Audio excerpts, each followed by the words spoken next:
नमस्ते।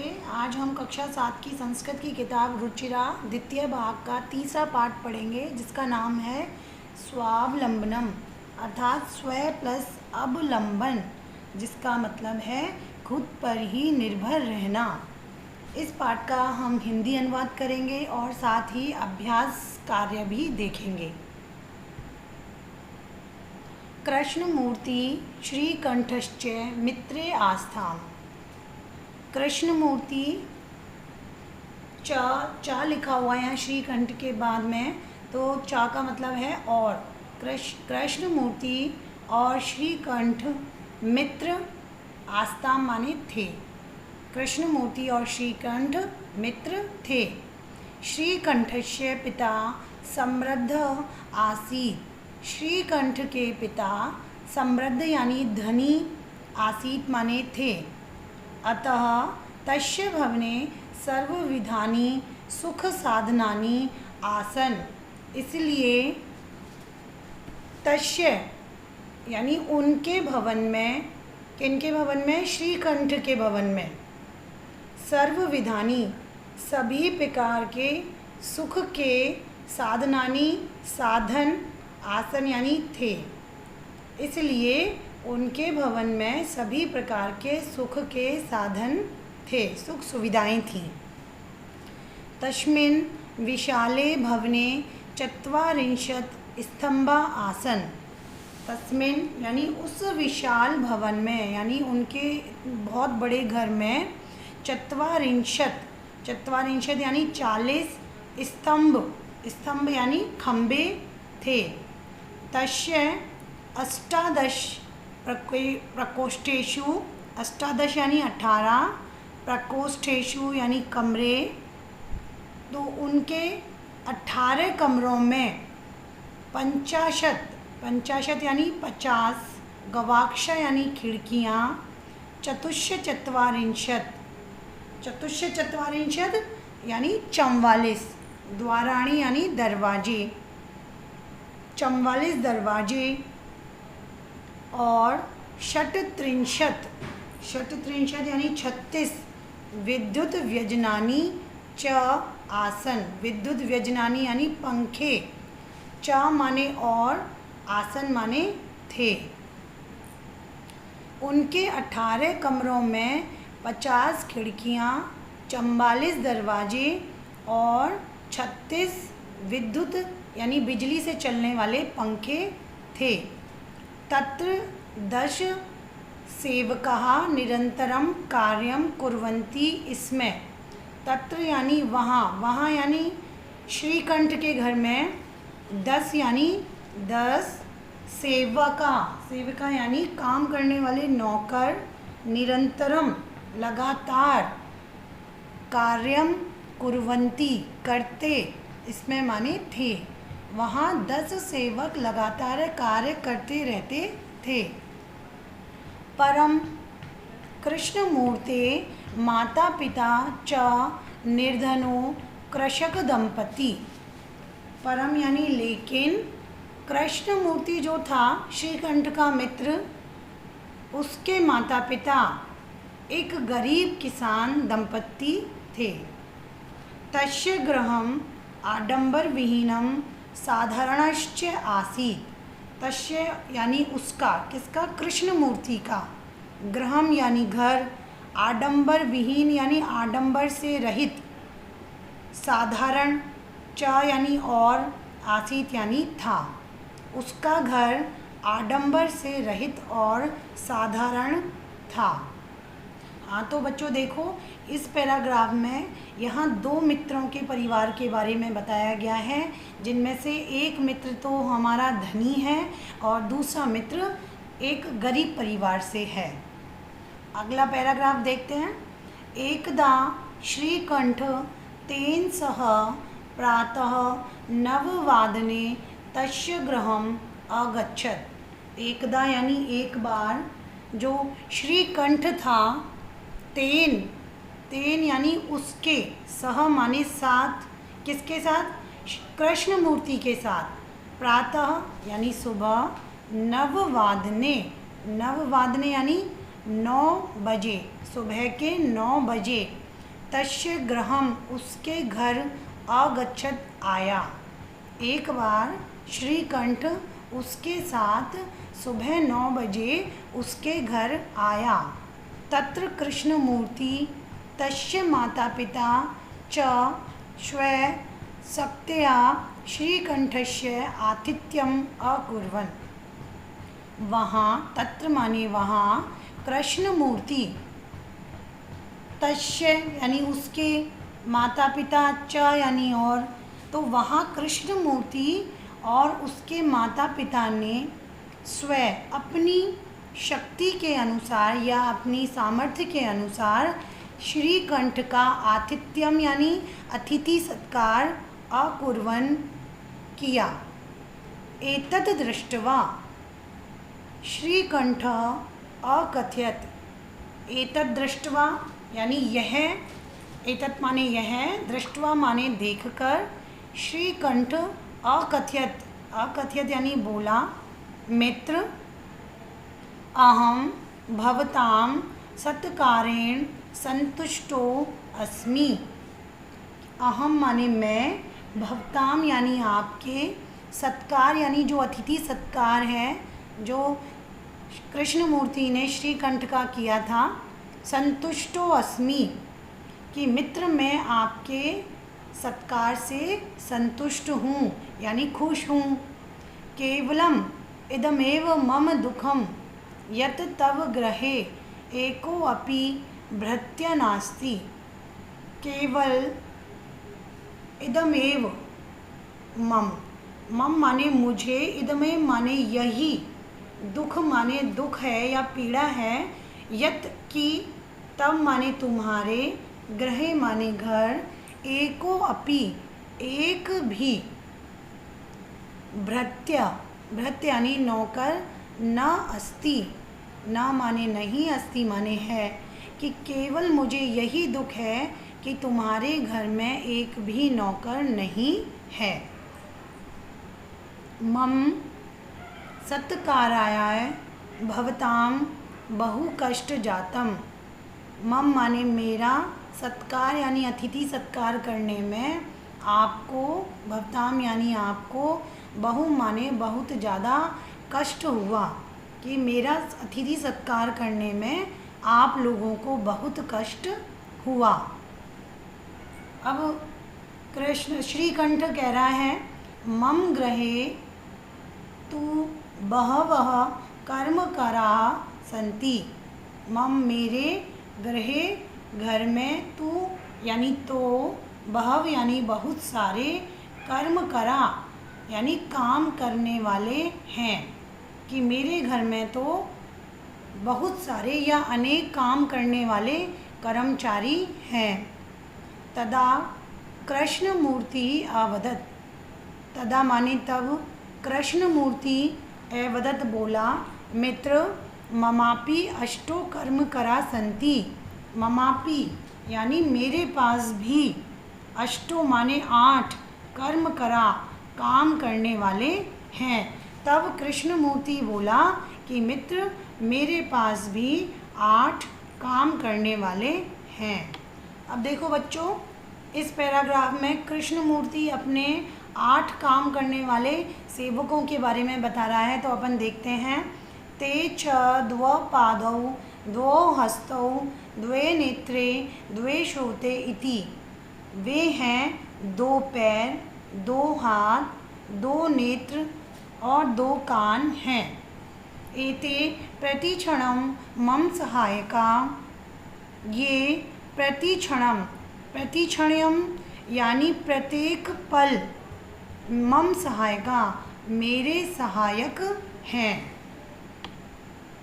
किंतु तब भृत्या सदैव सर्वत्र च उपस्थिता भवितुं न शक्नुवन्ति।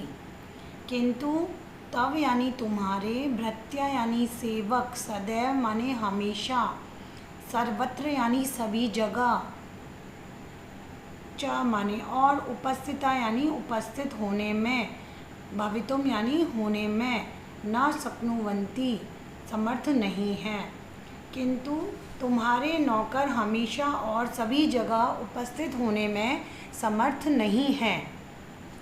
त्वं तु स्वकार्याय भृत्यादीन, त्वं यानी तुम स्व कार्य अपना कार्य करने के लिए भृत्याधीन यानी अपने सेवकों के अधीन हो। यदा यदा ते अनुपस्थिता, जब जब, यदा यदा यानी जब जब, ते यानी वे, अनुपस्थित नौकर जब अनुपस्थित होते हैं या नहीं आते हैं, तदा तदा यानी तब तब तुम कष्टम अनुभवसी, अनुभवसी यानी अनुभव करते हो, तब तुम कष्ट का अनुभव करते हो। स्वावलंबने तु सर्वदा सुखमेव न कदापि कष्टम भवति। लेकिन जो स्वावलंबी होता है, स्वावलंबी यानी अपना काम खुद करता है, वो सर्वदा, सर्वदा यानी हमेशा, सुखी, सुखमेव सुखी ही रहता है, न कदापि, कदापि यानी कभी भी, कष्टम भवति वह कभी भी कष्ट का अनुभव नहीं करता या उसे कभी भी कष्ट नहीं होता है। श्रीकंठ अवदत्, श्रीकंठ बोला, मित्र तव वचनानि श्रुत्वा, तब यानी तुम्हारे वचनों को, श्रुत्वा यानी सुनकर, मम मेरे, मनसी यानी मन को, महती माने बहुत, प्रसन्नता जाता, प्रसन्नता हुई है कि तुम्हारे इन वचनों को सुनकर मेरे मन को बहुत प्रसन्नता मिली है। अधुना अहम अपि, अधुना यानी आज, अहम अपि आज से मैं भी स्वकार्याणि अपने कार्यों को स्वयमेव खुद ही या स्वयं ही कर्तुम इच्छामि करना चाहता हूँ, यानी आज से मैं भी अपने कार्यों को स्वयं करना चाहता हूँ। भवतु अच्छा सार्ध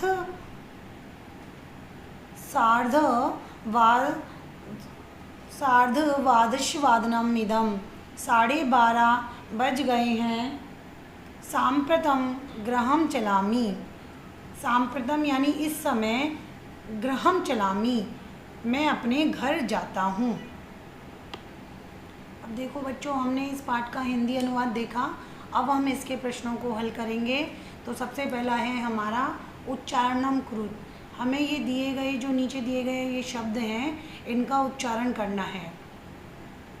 विंशति, त्रिंशत्, चत्वारिंशत्, द्वाविंशति, द्वात्रिंशत्, द्विचत्वारिंशत्, चतुर्विंशति, त्रत्रिंशत्, त्रयश्चत्वारिंशत्, पंचविंशति, चतुस्त्रिंशत्, चतुश्चत्वारिंशत्, अष्टाविंशति, अष्टात्रिंशत्, सप्तचत्वारिंशत्, नवविंशति, नवत्रिंशत्, 50।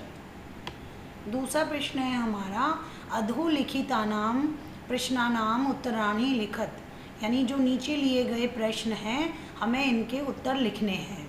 पहला है कस्य भवने सर्वविधानि सुख साधनानि आसन, किसके भवन में सभी प्रकार के सुख के साधन थे। श्रीकंठस्य भवने सर्वविधानि सुख साधनानि आसन। दूसरा प्रश्न है कस्य गृहे कोऽपि भृत्य नास्ति, किसके घर में कोई भी सेवक नहीं था या नहीं है। तो कृष्णमूर्ते गृहे कोऽपि भृत्य नास्ति। तीसरा प्रश्न है श्रीकंठस्य आतिथ्यम के अकुर्वन्, श्रीकंठ का अतिथि सत्कार किन्होंने किया। कृष्णमूर्ति तस्य माता पिता च श्रीकंठस्य आतिथ्यम अकुर्वन्। नेक्स्ट है सर्वदा कुत्र सुखम, हमेशा कौन सुखी रहता है। सर्वदा स्वावलंबने सुखमेव। श्रीकंठ कृष्णमूर्ते गृहं कदा अगच्छत्, श्रीकंठ कृष्णमूर्ति के घर कब आया। श्रीकंठ प्रातः 9 कृष्णमूर्ते गृहं अगच्छत्। अगला प्रश्न है कृष्णमूर्ते कति कर्म करा सन्ति। कृष्णमूर्ति के कितने काम करने वाले हैं? कृष्णमूर्ते अष्टो कर्मकरा सन्ति। तीसरा प्रश्न है हमारा बच्चों, यहाँ चित्राणि गणयित्वा तद् अद् संख्यावाचक शब्दः लिखत, कि हमें इन चित्रों को गिनकर इनके नीचे इनकी संख्याएं लिखनी है, संख्यावाचक शब्द लिखने हैं हमें यहाँ पर। तो पहला चित्र घड़े का बना हुआ है, तो यहाँ पर अष्टादश घटानी यानी कि 18 घड़े। आम के चित्र में हम लिखेंगे संख्यावाचक शब्द एकविंशति आम्राणी यानी 21 आम। गेंद है यहाँ पर, इनके लिए आएगा पंचदश कंदुकानी 15 गेंदें। यहाँ मोमबत्ती के चित्र बने हुए हैं, तो देखो षट्त्रिंशत् सिक्तवर्तिकानी यानी 36 मोमबत्तियाँ। कैंची का चित्र बने हुए हैं यहाँ पर, कैंचियों के चतुर्विंशति कर्तरिका यानी 24 कैंचियाँ। और यहाँ पत्ते दिए गए हैं त्रत्रिंशत् पत्राणी यानी 33 पत्ते। चौथा प्रश्न है हमारा मंजूषाद अंकानां कृते पदानि चिनुत, कि हमें इन पदों में से अंकों के लिए पद चुनने हैं। तो सबसे पहले है हमारा 28, अष्टाविंशति, 27 सप्तविंशति, 30 त्रिंशत्, 31 एकत्रिंशत्, 24 चतुर्विंशति, 40 चत्वारिंशत्, 50 पंचाशत्। देखो बच्चों, इस पाठ में हमें एक बात देखने को मिली है कि इस पाठ से हमें संख्याओं का ज्ञान भी प्राप्त हो रहा है। अगला प्रश्न देखते हैं हम। चित्रम दृष्ट्वा मंजूषात् पदानि च प्रपन्यः वाक्यानि रचयत, यानी चित्रों को देखकर हमें वाक्य की रचना करनी है। तो सबसे पहले यहाँ पर एक किसान खेत को जोत रहा है, तो एक किसान है तो यहाँ पर आएगा कृषकः, और किसान भी एक ही है तो एषः कृषकः। ये एषः भी एक वचन है हमारा, और कृषक भी एक वचन है, यानी किसान भी हमारा एक ही है। और ये है क्या काम कर रहा है? खेत जोत रहा है। तो इसलिए यहाँ पर आएगा क्षेत्रम कर्षति। एषः कृषकः क्षेत्रम कर्षति। अब यहाँ देखिए चित्र बना हुआ है, दो किसान हैं जो खेत को खोद रहे हैं या खनन का कार्य कर रहे हैं। तो दो कृषकों के लिए आएगा एतौ कृषकौ, यानी द्विवचन का उपयोग किया गया है यहाँ पर। और ये खेत खनन का कार्य कर रहे हैं, तो एतो कृषकौ खनन कार्यम कुरुतः। अब देखो ये एक चित्र जो बना हुआ है, यहाँ पर किसान, यहाँ पर बहुत सारे किसान दिखाई दे रहे हैं हमें। तो यहाँ बहुवचन आए, बहुवचन का हम उपयोग करेंगे। एते कृषका धान्यम रोपयन्ति। अब देख लिए अगला प्रश्न है हमारा अधोलिखितान समयवाचकान अंकान पदेषु लिखत, कि ये जो हमारे समय बताने वाले अंक लिखे हुए हैं, अब हम इनकी संस्कृत बनाएंगे। जैसे यहाँ पर 10:30 हो रहे हैं, तो इसको संस्कृत में बोलते हैं सार्ध द्वादश वादनम। 5 बजे को बोलते हैं पंचवादनम। 7 बजे को बोलते हैं सप्तवादनम। 3:30 बजे को बोलते हैं सार्ध त्रिवादनम। 2:30 बजे को बोलते हैं सार्ध द्विवादनम। 9 बजे को बोलते हैं नववादनम। 11 को बोलते हैं एकादश वादनम। 12:30 को बोलते हैं सार्ध द्वादश वादनम। 4:30 बजे को कहते हैं संस्कृत में सार्ध चतुर्वादनम। 8 बजे को संस्कृत में बोलते हैं अष्टवादनम। 1:30 बजे को संस्कृत में बोलते हैं सार्ध एक वादनम। 7:30 को बोलते हैं सार्ध सप्तवादनम। अगला प्रश्न है मंजूषात पदानी चित्वा रिक्त स्थानी पूर्यत, यानी कि इन पदों को देखकर हम इन रिक्त स्थानों की पूर्ति करेंगे। तो सबसे पहला खाली स्थान है ऋतवः भवन्ति, यानी हमारी ऋतुएं कितनी होती हैं? 6 ऋतुएं होती हैं, तो इनमें से आएगा हमारा षड। अगला है मासा भवन्ति, मास यानी महीने कितने होते हैं? तो महीने 12 होते हैं, तो इनमें से हमारा आएगा द्वादश, मासा द्वादश भवन्ति। अगला है एकस्मिन् मासे अथवा दिवसा भवन्ति, यहाँ आएगा एकस्मिन् मास में कितने दिन और दिवस होते हैं? तो एकस्मिन् मासे 30 अथवा 31 दिवसा भवन्ति, यानी कि एक महीने में 30 या 31 दिन होते हैं। अगला है फरवरी मासे सामान्यतः दिनानि भवन्ति, यहाँ हमें बताना है कि फरवरी का जो महीना है वो सामान्यतः कितने दिनों का होता है? तो यहाँ पर आएगा अष्टाविंशति, यानी 28। अगला है मम शरीरे हस्तो स्तः, कि मेरे शरीर में कितने हाथ हैं? तो हमें खाली स्थान में लिखेंगे 2, यानी 2 हाथ हैं हमारे। आप सभी बच्चों को इस पाठ का हिंदी अनुवाद अच्छे से समझ में आ गया होगा, साथ ही जो हमने अभ्यास प्रश्न आपको कराए हैं वो भी समझ में आ गए होंगे। एक बात और है इस पाठ में कि इस पाठ में हमें संस्कृत जो अंक हैं हमारे गणित के, उनका हमें संस्कृत में ज्ञान प्राप्त हुआ। धन्यवाद।